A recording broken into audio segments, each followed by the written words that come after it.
लोग जो प्रधानमंत्री मनमोहन सिंह के प्रधानमंत्री रहते हुए उनका मजाक उड़ाते थे या उनका प्रधानमंत्री पद से हटने के बाद उनके बारे में भद्दी फिल्में बनाते थे, आज उनके लिए घड़ियाली आंसू बहा रहे हैं। उसकी मैं चर्चा करूंगा दोस्तों, क्योंकि कई पात्र सामने उभर कर आ रहे हैं। मगर मैं आपसे एक सवाल पूछना चाहता हूं, क्या कांग्रेस कहेगी उसी के बाद भारतीय जनता पार्टी सरकार पूर्व प्रधानमंत्री मनमोहन सिंह के लिए स्मारक के लिए, मेमोरियल के लिए तैयार होगी? प्रियंका गांधी वाड्रा ने बता दिया था, उनकी अपनी जो बुद्धिमत्ता थी वो पूरे देश के लिए मिसाल थी। यहां पर प्रियंका गांधी वाड्रा ये खत लिखती हैं, इसलिए बहुत जरूरी हो जाता है कि जहां पर उनका अंतिम संस्कार हो वहीं पर उनके लिए राष्ट्रीय स्मारक बनाया जाए। मगर अब क्या हो रहा है? उनका अंतिम संस्कार निगमबोध घाट पर हुआ और स्मारक के लिए सरकार तैयार हो गई है। वो भी तब जब कांग्रेस के सबसे बड़ी बात, जब कांग्रेस कहेगी तभी आप राष्ट्रीय स्मारक के लिए तैयार होंगे। हम जानते हैं कि प्रधानमंत्री नरेंद्र मोदी की क्या राय थी मनमोहन सिंह के बारे में, वो मैं आपको सुनाऊंगा। मगर सबसे पहले सुनिए मल्लिकार्जुन खड़गे। Minister, regarding this funeral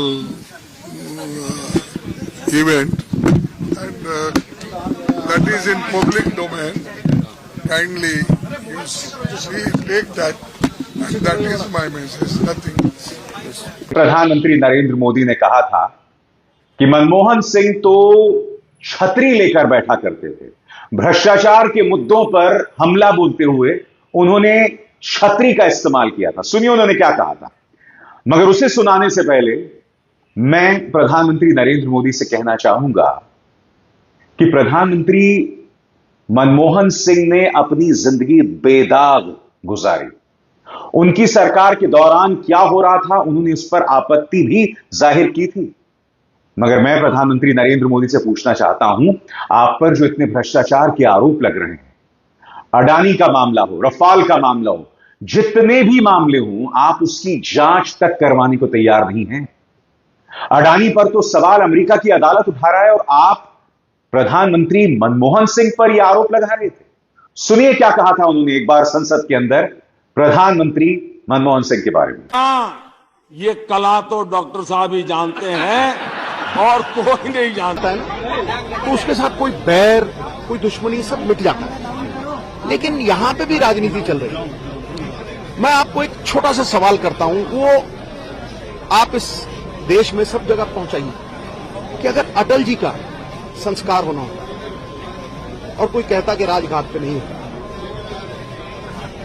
वहां मॉन्यूमेंट नहीं बनेगा, कहीं और बनेगा, तो क्या कैसा लगता? मतलब जातन लागे सो तन जाने, किसी पार्टी का मसला नहीं है, देश के गौरवमयी इतिहास का सवाल है। ये इंसान खास था, ये इंसान जीता जागता इतिहास था, समझे नहीं? तो ये जब आप ये कहेंगे तो चाहिए ये था कि दरिया जैसा दिल हो, उचित को जान के उस पर अमल ना करना, एक कायरता का आभास है दोस्त। बड़ा दिल होना चाहिए, लेकिन अगर शरीर 100 किलो का हो और दिल चिड़िया का हो फिर ऐसा हो। इतनी डिग्रियां थी ना, अगर उसे जोड़ दिया जाए ना तो भारतीय जनता पार्टी के तमाम नेताओं की जितनी डिग्रियां थी ना, आप आधे लेवल पे भी नहीं पहुंचेंगे, आप आधे स्तर तक नहीं पहुंचेंगे। ऐसे थे मनमोहन सिंह, और उनकी मौत के बाद भी भारतीय जनता पार्टी इस मुद्दे पर सियासत कर रही है। सुनिए इस पर पवन खेड़ा क्या कह रहे हैं। पवन खेड़ा का कहना है, आप समझ रहे हैं सब क्या हो रहा है, उनके शब्द जाता है, कौन गया किसी को पता नहीं, कौन आया कौन गया।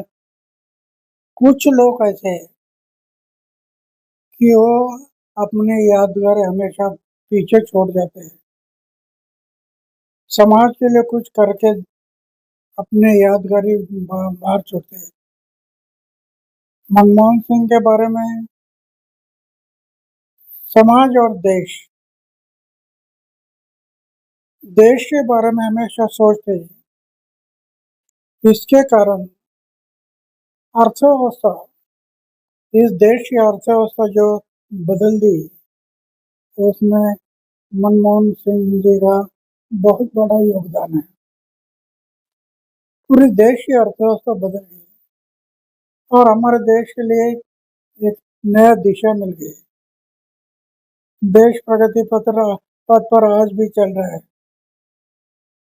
तो ये